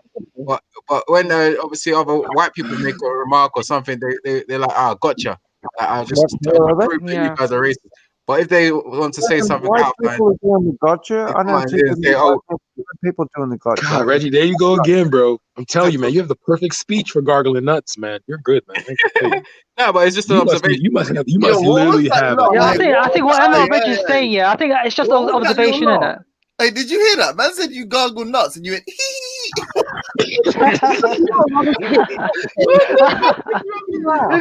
what is wrong with you? There you go. The comedian is gone again. That's one of your better jokes. That's what I'm saying. Like, you guys take it so That's one of your better jokes. That was actually one of your funnier ones, actually. But as I was saying, yeah, there's people like that. They come on here, they just feel like they're the only ones here that have come here for entertainment, and everybody else is being serious. And Well, Reggie, can I ask you a question? Yeah. How many kids do you have? It's, Reggie, do you have a big family, like of kids and stuff like that? I don't answer these personal questions. No, man. Okay, because I find it. Yeah, that's what I'm saying. I find it weird that the last time you cammed up, you had like 2 bunk beds in your room, and I'm just thinking like, oh God. So I can see why you're very unhappy with like a chakra rock, or you know what I mean? In his bedroom, you see, you're weird. Would you? Because he cammed up. He cammed up. Jupiter, you tried, but he cammed up though. That's why I was like, why is he wearing an Adidas hat? Why is he wearing an Adidas hat while sitting next to bunk beds? Seriously, are you trying to? Is he staying at a hostel? Why was there a fire? Why was there a fire exit sign in your house? You know, you're trying to find out if he's got a double bed somewhere in his house. I don't have a bunk bed, DC Brad. Literally, when you cammed up, you had a hat on, and there were 2 bunk beds and a bunch of to kids. stay in the UK. Well, even if I did have a bunk bed, I don't know what your point is. Like. True, I don't know what your point is. Like, That's true. Yeah. He wants to give you a bunk up, Reggie. He wants to give you a bunk up, don't you? Hey, Brad, you're gonna start asking him if his person was the SW, yeah? Hey, Reggie, What you say? Hey, You between Brad and Reggie, can I just ask who's going top? And I'm not talking about the bunk. Yo, can everybody laugh so Scientific Method can feel? I Like did. I gave him a little charity chuckle. I did give. Yeah, him but no, I mean you're also a packy too, so it would make sense for you. Wow, you are a dirty little filthy little. Hey, you know what? You know what? I did mean to say this earlier, Brad, but the thing is, yeah, I agree that earlier, you were forced into a position where you had to repeat the word about 150 times. Okay, I agree with the logic of that. Yeah, that was, obviously. Yeah, I wasn't trying to be racist. No, of course you couldn't not, hear me because everybody else was talking. Yeah, but you can't call James the P word just outright like that. Come on. Man. Yeah, he's got feelings, bro. Like, you know what I mean? But hold on, can I Scientific? Wait. While we're here though, yeah, because I didn't get your opinion on it. So, how do you feel about that guy who feel like he was baited by somebody in the past? Somebody in the past challenging not him but somebody else to use the P word. How do you feel about him being forced into using it? Oh, nah, he wasn't forced into using it, but I think it was a bit dread how you lamped him for it. Oh my goodness! Someone just said Brad is a dumb, ugly nigger. Hey, what do you guys? Do you guys think that we're actually making everyone sort of like little? Oh my goodness! I like this Brad person, a good American. It's a person called the real Donald Trump. This is why I'm telling you, if you take these panel life so seriously, you're literally unhappy. Tell me what's funny about that, though. What's funny? Oh about my goodness, because it is. It's like unknown faces. Like, for example, someone took the time to create a whole YouTube channel called The Real Donald Trump just so they can comment.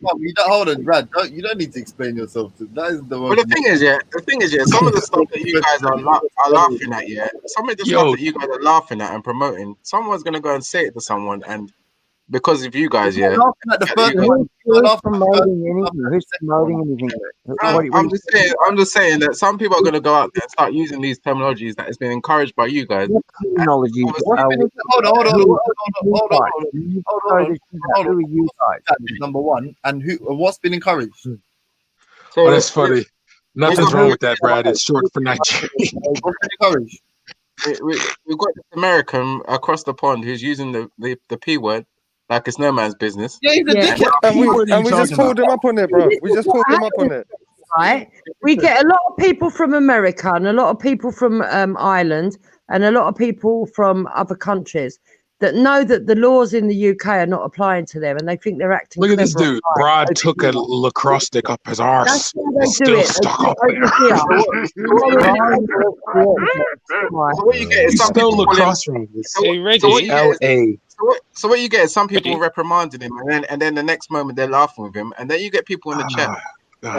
saying Ralph, stuff. Let me just repeat what the Reggie. person's put there. hold on. When he first came on, This is ham spam and pork chop in the chat. Yeah, Brad is a dumb, ugly N-word. Forget And then him. what is another person? All right, Reggie. further down. When Brad came on, Reggie, I can I said, ask you a question? Raheem, give me 1 second, please. Sorry, yeah, because he said you guys. When Brad came on, I said Brad is a racist. I think Brad is a racist. However, Brad is also a very funny individual, and he's very knowledgeable on a lot of topics. Therefore, as I said, he provides some kind of benefit in discussing with him. There are other racists. Yeah, Reggie. Hold on, shut up for a sec. You always came to Jupiter. What you don't realize is my biggest criticism against someone like Jupiter or whoever is not necessarily that they're racist. Ralph is a racist, but me and Ralph, we discuss about many different topics. It's because they're idiots. That's why I don't want to. It's funny. I'll speak to Brad because Brad is a racist comedian. Yeah, Jupiter is a racist idiot, and this is the difference. This is the distinction we draw. Yeah, but whether you think I'm an idiot or not, right? Whether you like me or not, is irrelevant. The fact of the matter is that everybody should be allowed to say what they've got to say, without. Go ahead, Jupiter. You want to say the N-word? Go ahead. No one's I didn't say Jupiter. Just to be fair, yeah. Have you checked your horoscope today before you came on? Why? You will buy 3 pastries and die of a heart attack. You deserve. You and Wendy are some of the most popular panelists. Therefore, it makes sense for any panel owner to host people like you. I've never said you should. Hey, yo, leave Wendy out of this, bro. She was a medic, bro. Leave her out of this. It's a safe haven. I'm saying, okay, cool. I'm saying to Reggie that the reason he says that you don't reprimand Brad in the same way you reprimand this one, or you're not as disrespectful towards Brad as you're disrespectful towards this one. I'm like, yeah, because there is other qualities that the individual possesses other than their racism is just a fact about both of you. It's a quality that you and Brad share. But obviously, Just Brad is one quality, is it? That's your opinion. Yeah, but hang on a minute. Jupiter could be quite funny, and there's some things that she knows a fair bit about as well. Yeah, but you're stupid. That's why you think she's funny. I know you think that putting scientific in your name makes you something. Hang on. Can I just say scientific method? Hold on. Scientific method. This is the kind of guy that Akil was talking about, or Adil, and you'll probably hear more of the N-word from him. He says that, oh, my black mates allow me to call the N-word, and we find it funny. And I call them, and they call me the P word, and we find it funny because of people like James Jones. Oh, we find it funny.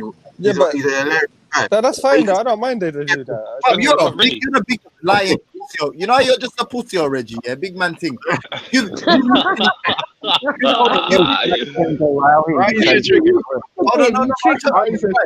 Because you've literally been on panels where Ralph is calling Dan the N-word, and you're friends with Ralph. You facio, bro. I'm not friends with Ralph. I'm not friends with Ralph. Are you mad? You sick guy. We're not friends. Hey, but Reggie, why does the P word offend you? No, I just don't think that it's. I don't like people using racial derogatory terminology like that. I don't think I don't think it promotes a positive society. I just think it's bad. But if a Pakistani man turned around and said, I have no issue with the word Paki, because one of my friends who's Pakistani says he has no issue with being called a Paki because of the meaning of the word. Don't you think that it's a bit almost self-righteous to think that people shouldn't be able to say what they want to say if they've got an agreement with someone? Yeah, I mean, you'll always find what do you call it, an exception to every rule. You'll always find that. Like some black people don't mind racism. Some black people have no problem with racism. Does that mean that it's okay to be racist? But black people are hella fucking racist. In general, black people are racist as fuck. So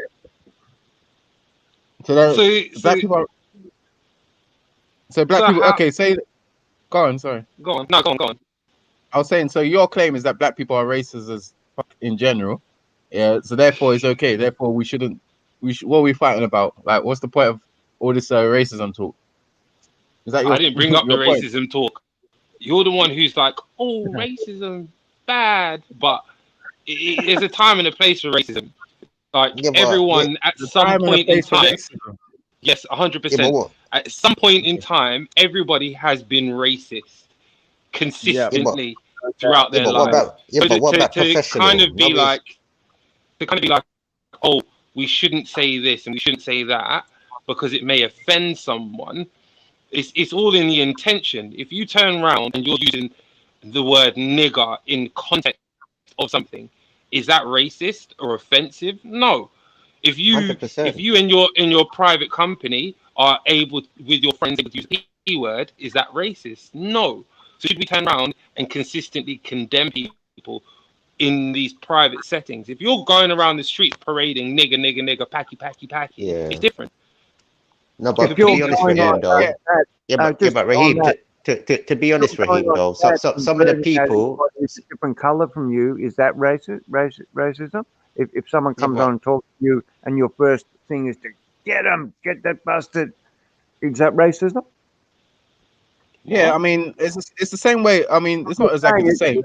You've got to have a bit of, we've got to sort of go at these things when we discuss stuff to be sort of in a positive sense rather than you're this color, you're that color, or I know about where you come from, so you were this way, so I'm going to straight away burn you out, Yeah, but realistically, to be professional or good Christians or good Muslims or even good atheists, I think there should be some sort of level of how can I say of professionalism in a sense like that. So it's like when you are using these words and the people that do use these words, and because we do see some of these people are wealthy because they are using some of these terms, we look at them as professional people or established people, but realistically in the real world, to be a professional person or somebody to hold some sort of high respect, you have to move a certain way and use a certain type of language. Yes and no. It depends on the circles that you're in. Like, would we turn around? Would you allow Raheem? Would you allow your children to use the N-word to like a white person to use the N-word with your child? Depends on the context. Depends on the context. That's if they're turning that's around, still not good though. And there's hold on one second, Eunice. Yeah. Sorry. It depends on the context. If it's a white person teaching about slavery and they turn around and they're like, and white people used to call black people niggers, I'd have no problem with that. If you're a white person, hold on one second. If it was a white person turning around and it's on the street and they're just like, you dirty nigger, then I'd have a problem with that. So if your child's teacher pointed at your child and said, that's the people that we used to call nigger in the corner there, and he's pointing at your child, you wouldn't have any problem with that because there's a context. Yeah, wow. That scenario that's a bit fucking messed up. First off, why is my son in the corner? First off, like, why is he in the corner? First off, and then, yeah. So I guess I would, like, as that whole scenario is discriminatory. So yes, I would have an issue with it. Would I have an issue if the teacher turned around and was like, white people used to call black people niggers and wogs in the past? No, I wouldn't. As I said, it's in context. It depends on the situation. And it's a bit snowflakey to be like, oh, we shouldn't all be, we all need to get along. Because the simple fact is, we won't, and we don't. Black people, even within their own community, don't get on. It's light versus dark, Caribbeans versus Africa. And even in then, it's small islands versus Jamaica. And fucking Nigerians versus Ghanaians versus everybody, and it's how it goes, man. It's how it goes. What if somebody was right? What if it was like an English teacher, like an English, like a subject? You know, like for instance, in school, the English teacher, he reads Mice and Men and he says the N-word. I'm sorry, he's reading from a book. It's in context. Why people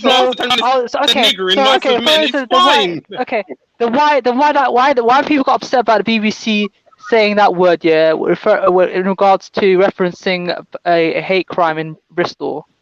Yeah, because I agree with you. Stupid.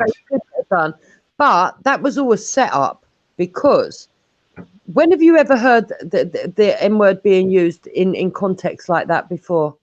Never. They did that on purpose. I've heard it on the news. I've heard it on news before. I've heard them saying. Yeah, I've heard it on TV.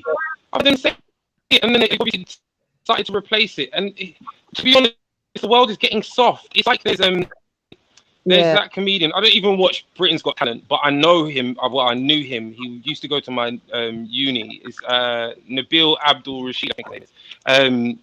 And he was on there, and he did a Black Lives Matter themed comedy stand-up bit, which I found kind of funny. But he got over 1,000 complaints from Ofcom for the joke and how people felt affronted and felt it was racist. Like, the world is on fucking PC mad. Yeah, with all this stuff, I mean, you know, where we're going with this, where, I mean, even you have a child in school, and instead of someone getting the, you know, the basketball best and fairest and whatever, everyone gets a bloody participation award. And we're basically setting everyone up as a vulnerable little victim. And we're all little pussies, and we can't. I mean, how the hell can we survive like this? I mean, how are kids ever going to you know, become great at anything if they're not? They even introduced critical race theory as well, like in schools. I remember. There's in fact, there's one of my relatives. One of my relatives got one of those like emails saying it says Black History Month, Black Lives Matter on it. I'm not making that shit up. I would complain to the fucking school. As a black man, I would complain to the school because this Black Lives Matter thing has nothing to do with black people anymore. It is literally it's trying to indoctrinate the world into a specific way of thinking rather than preach. It preaches for acceptance across the board, but while preaching acceptance, it's saying we must change everything. And it's the same for Diane Abbott. She was up in the House of Parliament the other day saying we need to decolonize our education system. What a fucking joke! Like, this is the problem. Is as black people, this is my opinion. As black people, we do not teach our own children our history. We cannot expect an education system that was built for certain people to teach about other people. To the winner goes the spoils. I listen though, but you know, I knew someone. I think they were doing an Arabic GCSE, and I heard someone speaking recently on one of the panels about how they went to school in a majority African area, and there was never ever an option at GCSE level for them to do their language, like wherever country they come from. So I think there is a level of, I don't know about decolonization. It depends. You can frame it however you want, but I think there is some sense in saying there is some sense in pointing out that it becomes very exclusively sort of European, and in the case I just gave you, maybe Middle Eastern, and doesn't no doubt, mate, because in Europe. Doesn't in Europe. Okay, can I finish? As much as I agree, it's a bit odd. Yeah, but hold on, but this is what I'm saying. It doesn't offer the same inclusivity for what is perceived to be undesirable nations, right? Or undesirable cultures. And for that, I'm saying that people can hold that opinion, you know, if this culture is undesirable or this culture is regressive or primitive, fine. But I'm saying if you're going to allow some cultures, so for instance, the language one is a good example, then why should you not afford the same opportunity to children that are bilingual with other cultures? Like if someone speaks Arabic, I have a response to that. In a perfect world, you're right. But you go. One second, Barry. So the simple fact is everything is governed by Ofqual, yeah. And if you present a course to Ofqual and meet their standards, you can create a qualification for it. My wife has done this with her psychology courses that she's offering as a part of her business. She's accredited by Ofqual, so she can give qualifications. It is down to the individuals in the system to use the same system that my wife can use for psychology and make up modules and criteria for Yes, pass and it's fail not, no, it's for not, because individuals to do that hold for the on, same, for but educational purposes. Raheem, that's not the same though, because we're talking about individuals, right? So we're talking about we're talking about students. So we're saying a student has the option. So whether or not there is some preclusion, or whether or not it is the result of some the inability or inefficiency of the specific group not proposing these ideas to the governing authority, I'm not sure, but what I'm describing to you is a reality. So when someone comments on the reality, I think like you said, the way it's framed maybe is egregious as far as you're concerned, but I would argue that the actual Can I just put in a point? Can I ask a question quickly? Sorry. You can't do you know, like, let me finish what I'm saying. Can I just say, let me finish what I'm saying, and then the sorry. Okay. Right. Yeah. Cool. So the substance or the content of her sort of disagreement or her contention, I think is I think is justified. Yeah. I think it's justified. Go on. Yeah. No, now you can apologize. Okay. Do you know, like, in regards to, in regards to, Arabic GCSE or Somali GCSE or, Italian GCSE and all that, I think, when you're looking at those, language subjects in GCSE, I think, you can't have all those languages in GCSE. I think that basically now, I think when you're looking at, I think it's the multicultural ideology that's in GCSE. I'm not too sure, but I'm just saying, it could be the case. So there are several factors into a school selecting languages. Some of it is financial. Hold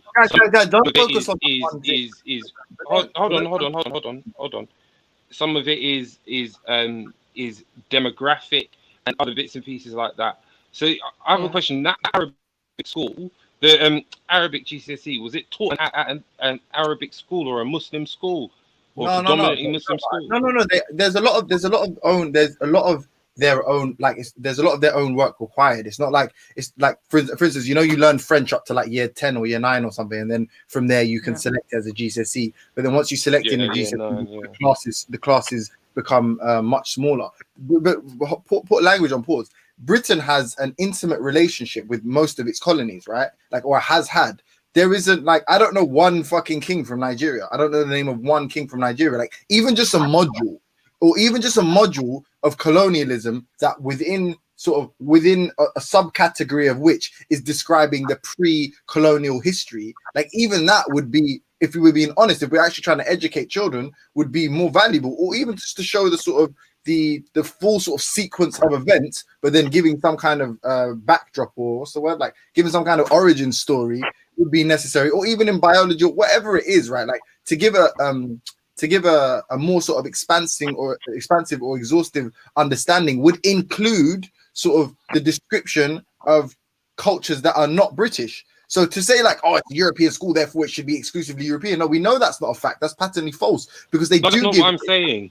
No, I'm not saying you did. Someone else mentioned that. But what I'm saying is it's not just language. It's the point that there are some cultures clearly that are seen as undesirable, and as a result, they're not given the same level of focus as other cultures. So we accept that we do learn about other cultures in school, but we don't learn about specific cultures. And not only that, but it's like, when it comes to stuff like languages and that, what we're literally saying is if you grew up in Arabic, if you grew up in a home that spoke Arabic, right, then you've got the chance to get an easy GCSE. But if you grew up in a home so if you're bilingual, but it wasn't Arabic that they spoke, or it wasn't a language that's considered desirable, then you don't have the same opportunity to get a GCSE. And I'm saying that is an example of it. Desirable is a weird word, man. Desirable is a weird word to use in this, because it may be just about the how useful that language is in the world, and how often it's spoken in areas that you're, or the population of the country you're in. You know what I mean? Like in my country, my kids gone to school where in some things, like when I went to school, they taught German and French, and German was probably useless too, and French for us mostly. And the schools, French is very useful. Yeah, I know. I'm talking about where I live. Maybe for you guys it's a lot more useful, but from where I'm going from my point of view. But my kid, when she's gone through school now, they're talking about Indonesian now, which is a close place. But really, her options as far as her career goes or anything other Indonesians not really. Now you could say you could say that I'm saying that's undesirable. It's not about undesirable. It's about whether that is of any great use to her when there are other things like Chinese she could learn or this or that. You know what I mean? So it just seems like a weird term to use. I mean, they've got all sorts of languages in schools here, and some of them I think, what the hell's that there for? Not because I think it's undesirable or anything like that. It's just really, well, I do think it's undesirable in the point of view that its usefulness to this kid at this time in history may not be, you know, there may be better things she could do with her time.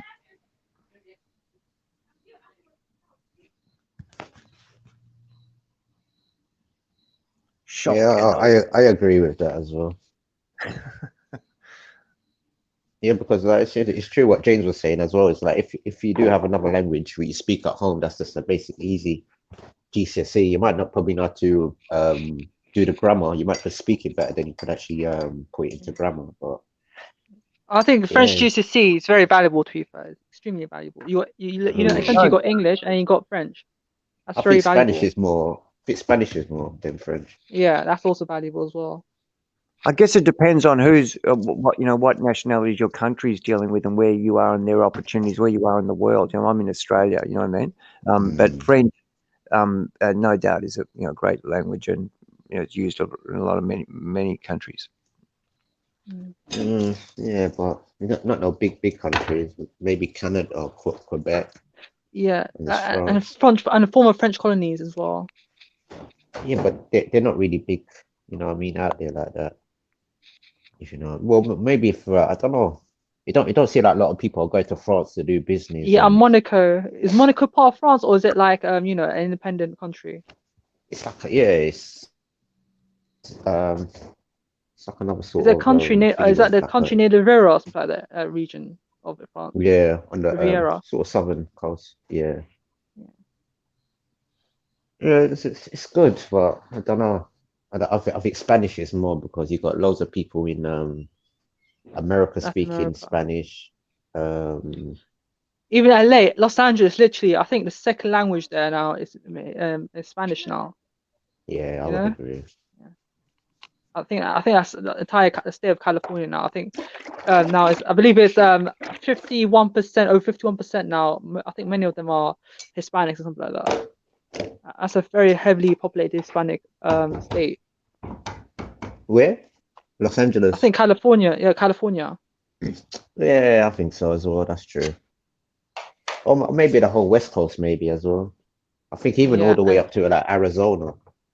Yeah, and Texas and all those areas, but especially southern Texas, there's loads of them. There's loads of Mexican citizens there. I'm not too sure about Florida, but I think there is. There's a lot of Cubans, and Puerto Ricans. Yeah.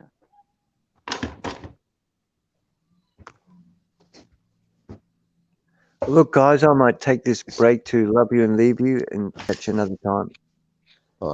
Is it spring? Yeah. Is it spring where you are now or summer? It's summer, mate. It's the wet season. It's just pissing down rain, but really hot.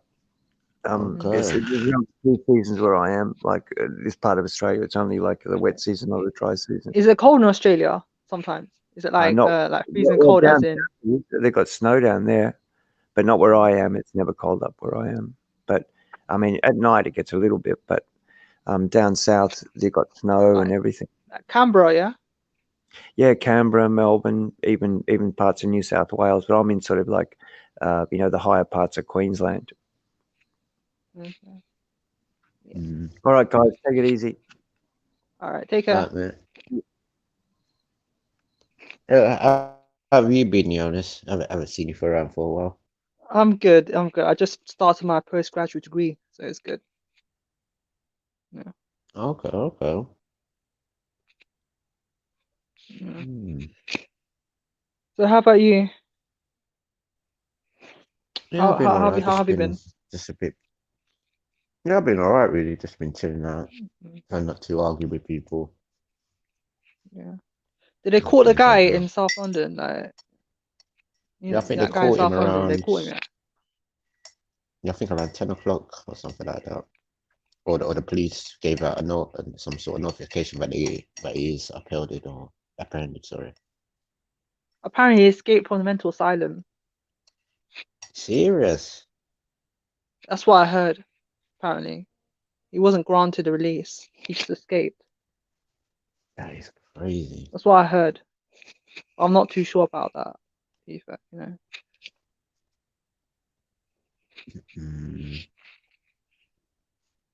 That is insane. To be fair. Man. Yeah, but it's good to see the community come out and support, and that everybody working together, and that was really good. I have to admit that did cheer me up yesterday. I thought that.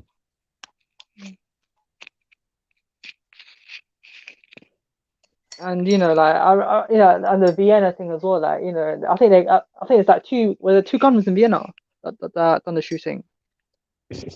I don't know. I heard it's about 7 or 6 of them. Oh, okay. I think they were all in different parts or something. I heard. That's insane. To be fair, you know. Crazy, man. Did you go down to the park last week? Yeah. I haven't been to the park, no. Because due to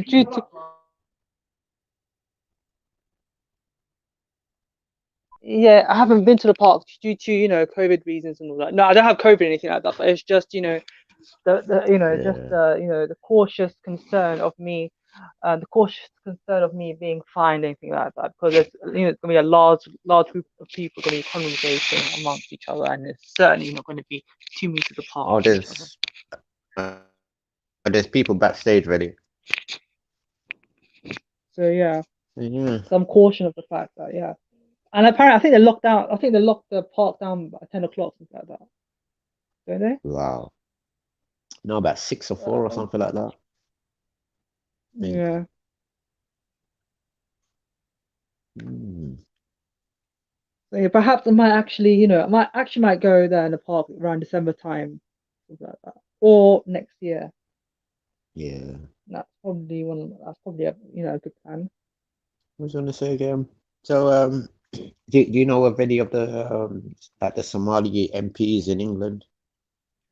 Yeah, it's like, you know, there's one. Yeah, I believe it was what is it? I think there's an MP from Islington, wasn't it? That accused Labour of racism, something like that. I think that's the one. And there's the one my borough in Ealing. There's I think there's a Somali gentleman that is the mayor of Ealing. How long do you think it took for people from your community to get into, say, the politics? Well, you know, okay. So, you know, I'm not perhaps around 10 years ago or that, you know. Okay, that's not bad. That's an estimation. But yeah, it's quite interesting. But yeah, I think those people don't, you know, their politics is, you know, it's not my type. It's not my type of politics that they do. They're Labour, I think. They're from Labour boroughs in London. Oh, well, the first Somali one was Labour. Yeah, they're mostly from Labour. Yeah, and I believe there's one Somali gentleman that was running for a seat in Ealing, like that. That he was a Conservative. Oh right. Yeah. But like. Yeah, so when it comes to the mayor election, I think I actually vote for Conservative now. Like, would you say Sean Bailey or one of the Conservative candidates, depending on policies and all that? Would you say these people do good for their constituents? Or like the Somali one. Sorry, guys. Really, there's people in the back, bro, man. There's people in the back. Are you referring to the Somali ones, Turek?